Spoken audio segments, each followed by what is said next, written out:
सही बात बोलत हो। और न टका चला अगर तोहार मन यह करत बा तो झूलनी जरूर ले आई। सुना बोला हो लियाई रनिया, लियाई रनिया, हो लियाई रनिया, लियाई रनिया, आजमगढ़ से झूलनिया, लियाई रनिया, आजमगढ़ से झूलनिया।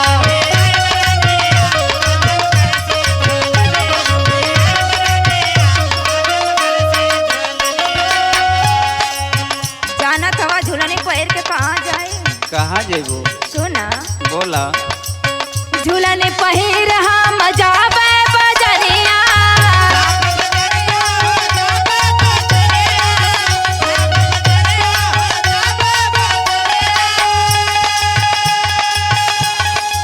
देखी के पड़ोसियन के होई है जलनिया,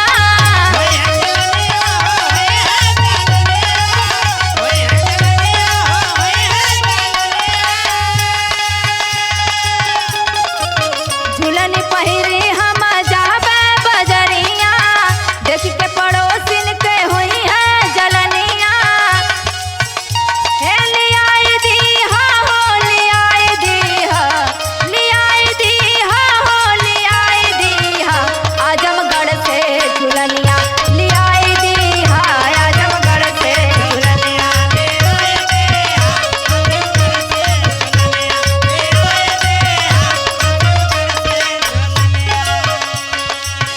अच्छा तो बहुत सही बाजार चुनले बाटू जिला आजमगढ़ के और का नाम मशहूर बा। सुना हमार बात बोला आजमगढ़ शहरिया बड़ा मशहूर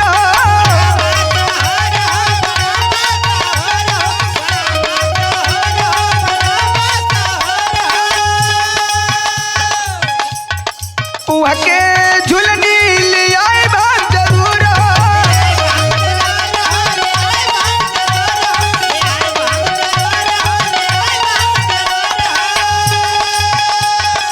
आजमगढ़ शहरिया बड़ा मशहूर उहा के झुलनिया लियाए बा जरूर। हो लियाई बरनिया, हो लियाई बरनिया, लियाई बरनिया, हो लियाई बरनिया, आजमगढ़ से झूलनिया, लियाई बरनिया, आजमगढ़ से झूलनिया।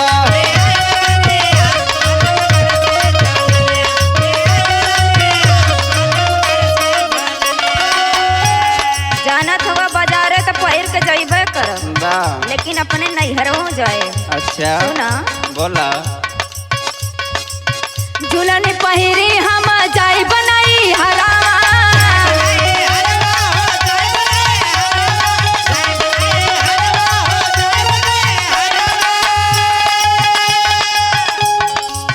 माइया बाबूजी से करबा जी करावा,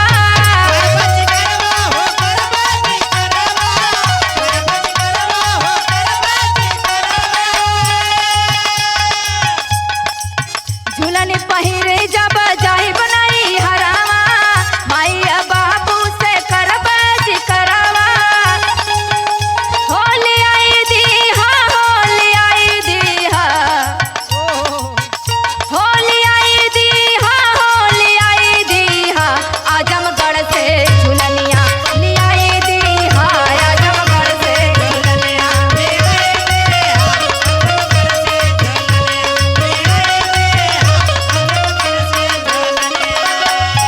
देखा बहुत सही बात बता। तू जाए के ससुरारी में अगर हमार नाम करबो तो अब हमारे पास समय ना बा, हमें जल्दी से आजमगढ़ जाए था। सुना हमार बात बोला बतिया के मनत बाड़ी रनिया तोहार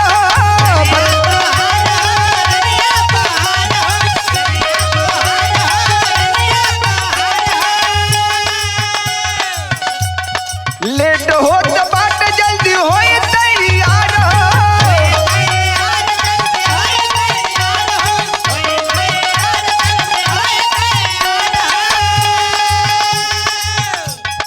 बतिया के